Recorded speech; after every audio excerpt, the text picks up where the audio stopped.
পরন্ত বিকালে ধোয়া ওঠা কাবাব, আহা জমে যায়। কাবাব, যা একটি পার্সিয়ান শব্দ, যার আক্ষরিক অর্থ হল রোস্ট। মূলত এটি তুরস্কের সেনাবাহিনীর লোকেরা শিকারের পর তরোয়ালে শিকারের মাংস লাগিয়ে আগুনে পুড়িয়ে খাওয়ার যে প্রথা ছিল, সেখান থেকে এর প্রবর্তন বলে অনেকে মনে করে। 14th সেঞ্চুরিতে বিখ্যাত মরক্কান ট্রাভেলার্স ইবন বতুতার ভ্রমণ কাহিনীতে ভারতেও কাবাবের মতো এক ধরনের খাবারের কথা উল্লেখ পাওয়া যায়, যদিও ভারতে কাবাবকে বেশি জনপ্রিয় করেছিল মোগলরা।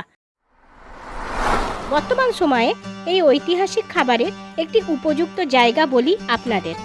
সেখানে রেশমি কাবাব মনোমুগ্ধ করবে আপনাদের, মুখে দিয়ে মাংসের টুকরো মিলিয়ে যাওয়ার এক অনন্য অনুভূতি। এই আস্বাদ পেতে আসতে হবে বহরমপুর ক্যাথলিক চার্চের পাশে বহরমপুর কাবাব সেন্টার অ্যান্ড ফাস্টফুড দোকানে। আর আপনারা খেয়ে অবশ্যই আমাদের কমেন্ট করে জানাবেন যে আপনাদের কেমন লাগলো। Thank you.